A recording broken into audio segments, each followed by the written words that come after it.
Welcome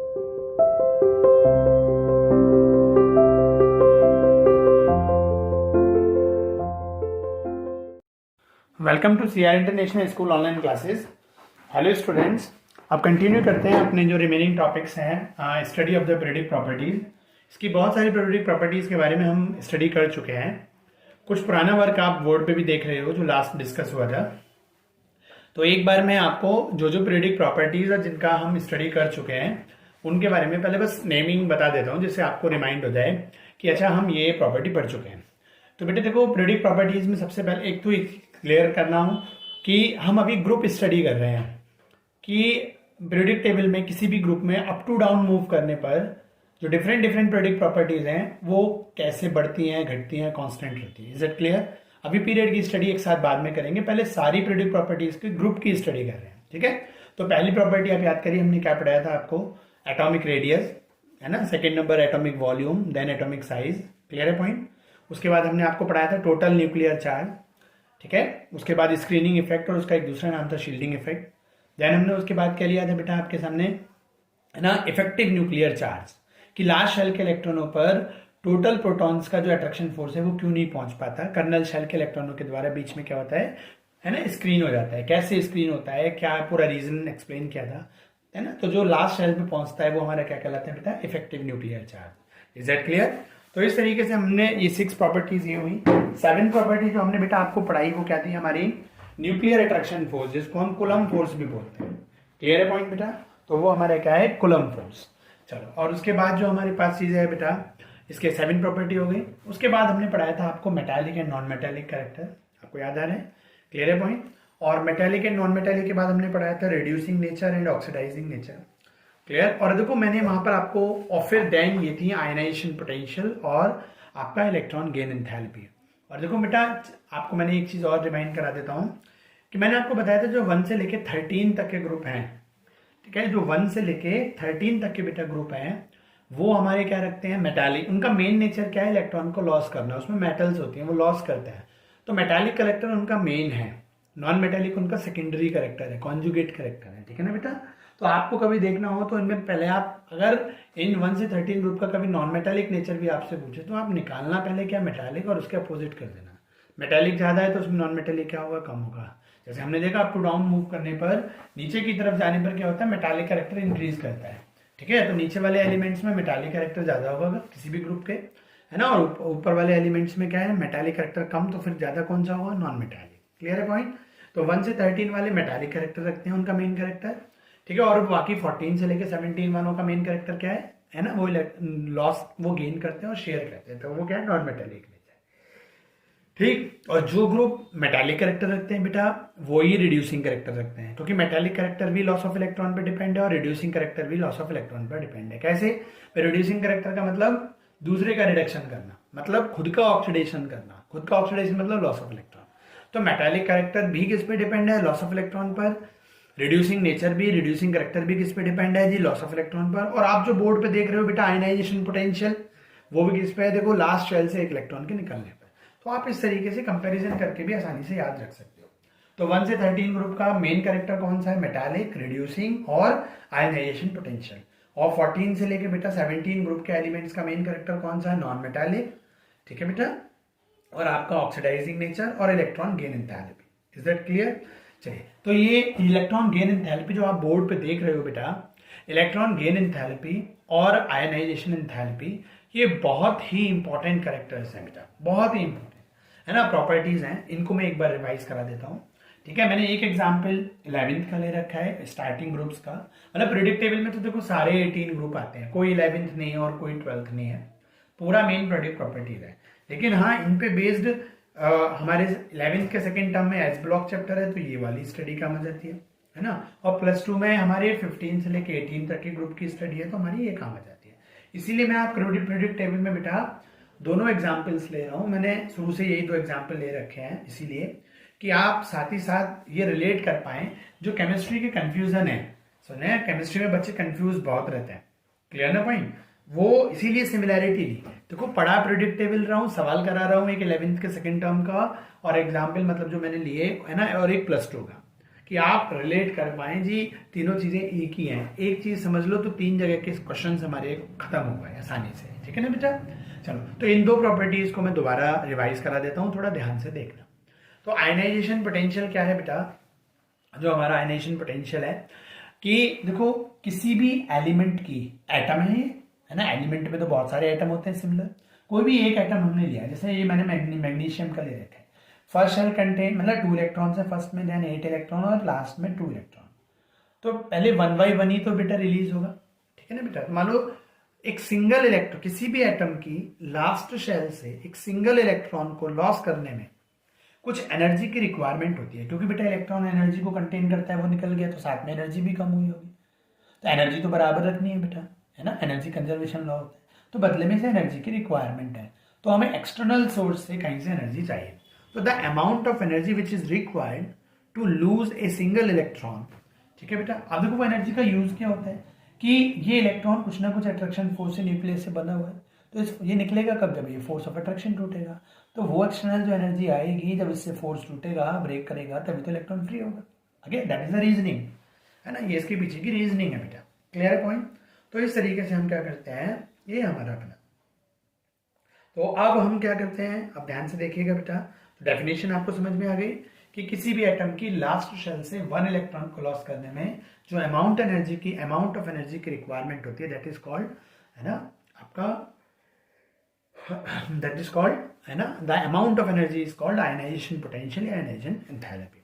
फिर मैंने इसका तो डेफिनेशन समझ में आ गया। Variation up to down move करने पर बेटा आयनाइजेशन एंथैल्पी की जो वैल्यू होती है ना, वो डिक्रीज करती है। क्यों करती है?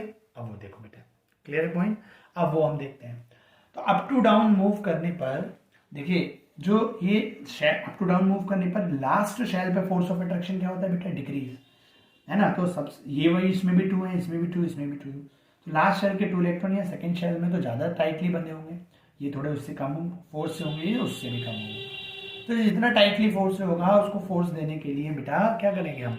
ब्रेक, उसको फोर्स मतलब इलेक्ट्रॉन को निकालने के लिए, इस फोर्स को ब्रेक करने के लिए एनर्जी चाहिए। तो जो ज़्यादा टाइटली बना उसको ज़्यादा एनर्जी की रिक्वायरमेंट है। समझ आ गया ना बेटा? तो इस तरीके से हमारे पास क्या है कि यहाँ ज़्यादा एनर्जी रिक्वायर्ड करेगी, यहाँ फोर्स तोड़ने के लिए थोड़ी कम, यहाँ और भी कम, है ना। तो देखो, और वो जो एनर्जी फोर्स को तोड़ने के लिए चाहिए वही तो आयनाइजेशन पोटेंशियल कहलाती है।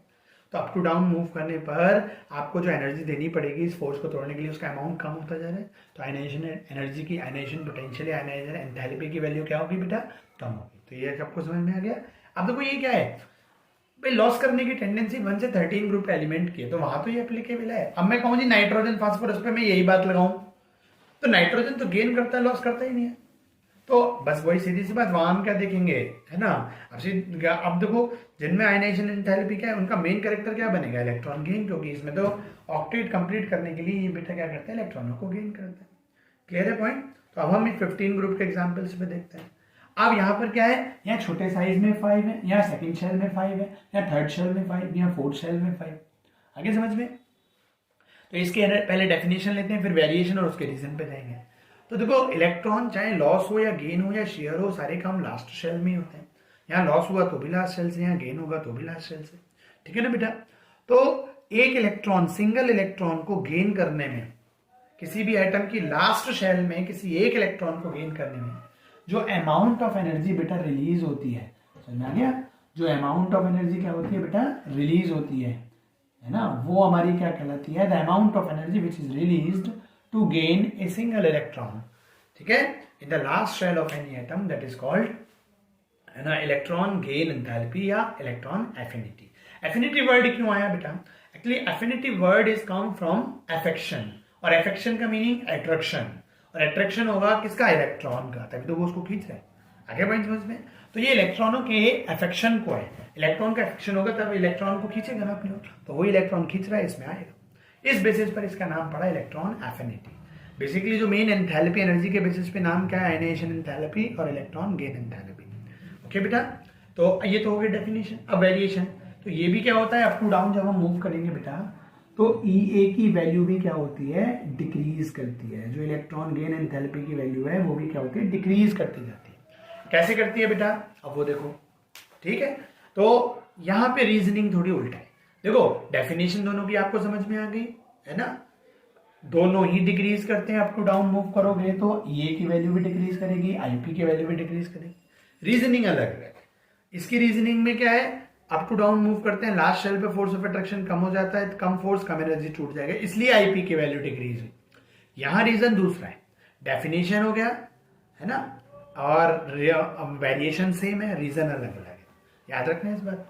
अब इसके रीजन का डिस्कस करते हैं। तो इसका रीजनिंग क्या है बेटा हमारे पास कि भाई यहाँ 5 इलेक्ट्रॉन सेकंड शेल में है, या 285 थर्ड शेल में हो जाएंगे, जो भी मैंने बना रखा है देखो बेटा, है ना, और ये 18 5 मतलब फोर्थ शेल में 5 इलेक्ट्रॉन हो गए। क्लियर है पॉइंट। तो अब हमारे पास जितने बेटा शेल्स आगे की तरफ बढ़ते जाएंगे, कौन साइज बढ़ता जाएगा। सेकंड शेल के 5 इलेक्ट्रॉन मतलब पास पास होंगे 5, तो इनमें इंटर इलेक्ट्रॉनिक रिपल्शन क्या होगा बेटा, ज्यादा होगा।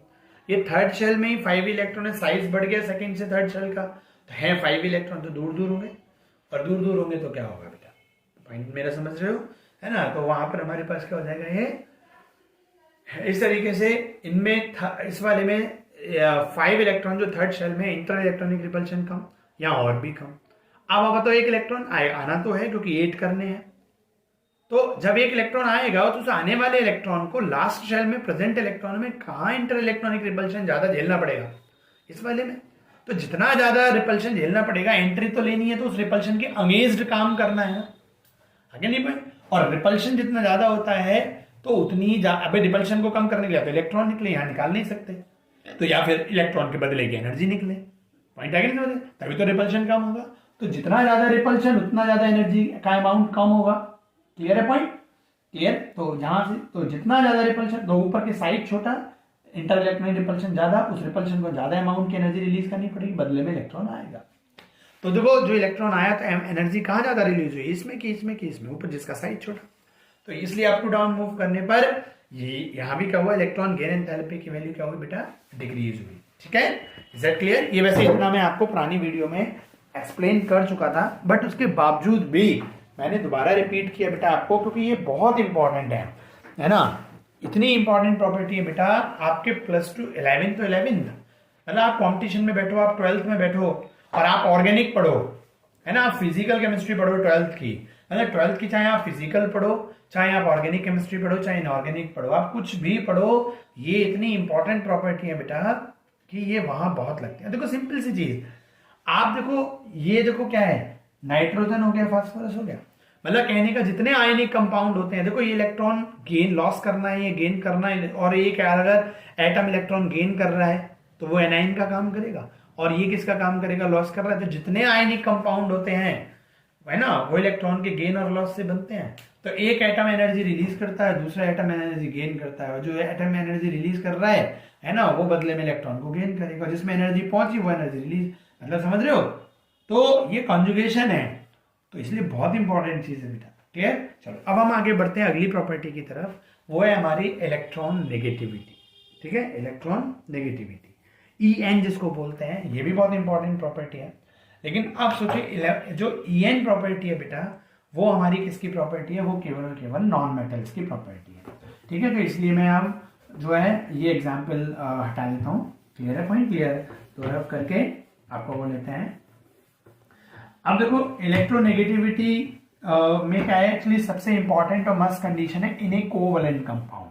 मतलब पहले चलिए, तो इससे पहले हम इलेक्ट्रोनेगेटिविटी बताने से पहले जब कोवलेंट की बात आ रही है, तो हमारी दो पीरियोडिक प्रॉपर्टी है, आयनिक कैरेक्टर और आपका कोवलेंट कैरेक्टर, तो वो भी ले लेते हैं बेटा। क्लियर है। तो देखो आयनिक कैरेक्टर क्या होता है, आप खुद ही बताओ। मैं दो ग्रुप लेता हूं, ठीक है, इसको भी लेता हूं पहले और फिर देन अपने हम उस पर जाएंगे। क्लियर है। जो हमारे आपने मैंने नीचे रफ कर दिया है, दोबारा लिख दूंगा, कोई इश्यू नहीं है। ठीक है, क्योंकि देखो हमारे दिमाग में एक धारणा बनी हुई है ना, क्या बनी हुई है कि जी मेटल्स के ग्रुप तो आगे के होते हैं, पीछे के ग्रुप तो नॉन मेटल्स के होते हैं। ठीक है, नहीं ऐसा नहीं है, हर ग्रुप में मेटालिक एलिमेंट्स भी हैं, हर ग्रुप में नॉन मेटालिक भी है। देखो कैसे, नाइट्रोजन, फास्फोरस, आर्सेनिक, एंटीमनी और आपका बिस्मथ। ठीक है बेटा, आप इसको अरेंज करते जाओ आगे आगे। भाई 7 में 8 ऐड किया 15 हो गया, 15 में हमने 18 ऐड किया 33 हो गया, 33 में फिर 18 ऐड करो तो कितना बनेगा, देखो 33 और 10 43, और 43 में 8 करोगे तो क्या बनेगा बेटा, है ना 51, है ना। इसमें फिर आप कर दो 32 ऐड कर दो, समझ में आया? तो इस तरीके से आपका एटॉमिक नंबर बढ़ता है भाई, पहले 8 8 देन 18 18 देन 32, ठीक है। तो इसमें 32 करोगे तो कितना हो जाएगा, 50 में 30 करो है ना, 81 और 83 हो गया, है ना। तो बिस्मथ का एटॉमिक नंबर 83। तो सब में लास्ट में 5 ही आएगा, एक एक शेल बढ़ती जाएगी, सब में 5 ही आएगा। Clear point? ठीक है, अब हम आगे बढ़ते हैं। क्लियर? देखो जरूरी नहीं इलेक्ट्रॉनिक कॉन्फ़िगरेशन रटो, आप थोड़ी सी मैनिपुलेशन करके भी कर सकते हो, है ना। 2 8 18 थर्ड में मैक्सिमम 18 ही आता है, ठीक है। अब आप इसमें आगे बढ़ो जरा, तो आपके पास खुद ही देखो कितने हो गए बेटा, देखो 18 और 10 28 28 और 5 है ना, 33 हो गए। कितने बच रहे हैं, है ना, यहाँ पे 18 ही बच रहे हैं। तो इस सेल में कितने आ जाएंगे, 18, तो 18 18 कितना हो गया, 36 36 और 46 46 और 5 51 हो गया, नहीं हो गया। अब और आगे बढ़ जाओ, 2 8 18 32 और 5, ठीक है बेटा। तो इस तरीके से अब आप बढ़ो, तो देखो ये कितने हो गए मेरे पास, देखो 32 और 8 40 और 10 50 50 और 10 60, है ना। तो हमारे पास इस तरीके से आगे बढ़ते भाई थर्ड, है ना। तो ये आपके पास इस तरीके से 2 8 18 32। अच्छा ओके, इसमें बेटा हमारे क्या होता है, एफ ब्लॉक स्टार्ट हो जाता है, याद करो, है ना, एफ ब्लॉक स्टार्ट होगा। क्लियर है पॉइंट? तो इस तरीके से आगे बढ़ते जाएंगे। चलिए मैं इसी से हटाते हुए इसको ही ले लेता हूँ, एंटी मनी से ले लेता हूँ, यहाँ आप आसानी से समझ पाओगे, कुछ उसमें कॉन्फ़िगरेशन मिस्टेक आए थे। क्लियर? तो अब हम जल्दी से लेते हैं, हमारे पास क्या कंडीशन है कि देखो मैं क्या बता रहा था, आयनिक कैरेक्टर और कोवलेंट कैरेक्टर की बात लेके चल रहा हूँ, है ना। तो मैं स्टार्टिंग के ग्रुप्स पे भी और पीछे के ग्रुप्स दोनों पे बात लेके चलेंगे, ठीक है। तो हमारे पास आयनिक और कोवलेंट में क्या होता है बेटा, आप खुद ही देखो। आयनिक कंपाउंड क्या होता है, जो इलेक्ट्रॉन के लॉस और गेन से बने आयन्स। कोवलेंट में क्या होती है, शेयरिंग। तो आप ही बताओ बेटा, जैसे ये नॉन मेटल, ये सेकंड शेल में, थर्ड शेल में, फोर्थ में, फिफ्थ में अप टू डाउन मूव करेंगे, लास्ट शेल पे फोर्स ऑफ अट्रैक्शन कम हो जाता है। अब देखो ये क्या होता है, वैसे तो 3 इलेक्ट्रॉन को गेन करके भी 8 कर सकता है, ये भी 3 इलेक्ट्रॉन को गेन करके 8 करेगा, लेकिन आप ही बताओ 3 इलेक्ट्रॉन को गेन करने की क्षमता सेकंड शेल में ज्यादा होगी, थर्ड में या फिफ्थ में? फिफ्थ वाले में तो जाते जाते फोर्स ऑफ अट्रैक्शन भी बहुत कम हो जाता है। तो दो तरीके से ऑक्टेट हो सकती है ना, या तो ये अपने 5 लॉस कर दे, क्लियर, या ये 3 गेन कर ले। आप ही मुझे बताओ इसके लिए क्या आसान है। फिफ्थ शेल में फोर्स ऑफ अट्रैक्शन बहुत कम है, लास्ट शेल में वैसे ही फोर्स ऑफ अट्रैक्शन कम है, खींचने की पावर भी कम है, और आ भी जाएंगे तो उसको रोक कैसे पाएगा, फोर्स ऑफ अट्रैक्शन नहीं है। तो इसके लिए 5 निकालना बहुत आसान है। लेकिन और इन दोनों, इनके लिए ऊपर वालों के लिए, ये सेकंड शेल थर्ड शेल नहीं है, न्यूक्लियस के बहुत नियर होती है, फोर्थ शेल ये आसानी से उसको गेन करने की क्षमता रखती है, तो ये गेन करके 3 गेन करेंगे। तो ऊपर वाले आप देखने इन सब में क्या होती है, वैलेंसी 3 मिलती है, ऑक्सीडेशन स्टेट। और यहाँ पे एंटीमनी की क्या होते हैं, 3 भी होती है ना।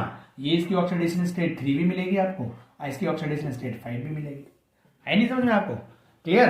तो 3 कब आएगी, जब वो गेन करेगी तो -3 होगी। एक होती है ना, आप पीरियोडिक टेबल में अभी हमारे आगे एक अगला चैप्टर भी आएगा रेडॉक्स, जहां आप ऑक्सीडेशन स्टेट्स के बारे में पढ़ोगे। तो एक हाईएस्ट ऑक्सीडेशन स्टेट आएगी, एक लोएस्ट ऑक्सीडेशन स्टेट आएगी, तभी ये टॉपिक आएगा, ठीक है ना बेटा। तो कहने का मतलब इसमें देखो एंटीमनी आप पढ़ोगे, है ना, मेटल होती है, इसके नीचे मैंने लिखा था बिस्मथ, वो भी क्या है, एक मेटल। तो देखो ये 15 ग्रुप नॉन मेटल्स का ग्रुप है, लेकिन इसके ऊपर के एलिमेंट छोटे साइज होने की वजह से क्या रखते हैं, इलेक्ट्रॉन को गेन करने की या शेयर करने की क्षमता रखते हैं। और यही देखो इसी नॉन मेटेलिक ग्रुप में नीचे के एलिमेंट साइज बड़ा हो गया, loss of force, last shell पे फोर्स ऑफ अट्रैक्शन कम हो गया, तो लॉस करने की क्षमता रख के स्टेबिलिटी गेन करते हैं। तो इसी ग्रुप में नीचे के एलिमेंट क्या रख रहे हैं, मेटल। और देखो बेटा कार्बन, है ना, कार्बन के बाद सिलिकॉन, है ना, और क्या होता है, जर्मेनियम होती है, और कार्बन सिलिकॉन जर्मेनियम, और इसके नीचे क्या होता है, SE TE, है ना। तो ये देखो सारे नीचे क्या आते हैं आपके पास, नॉन मेटल्स आ जाते हैं। तो नॉन मेटल, सॉरी गलत कर गया मैं बेटा, कार्बन सिलिकॉन जर्मेनियम और SN और PB, है ना, ये आते हैं, मैं वो गलत लिख गया था, वो ऑक्सीजन फैमिली के मेंबर्स आ गए थे।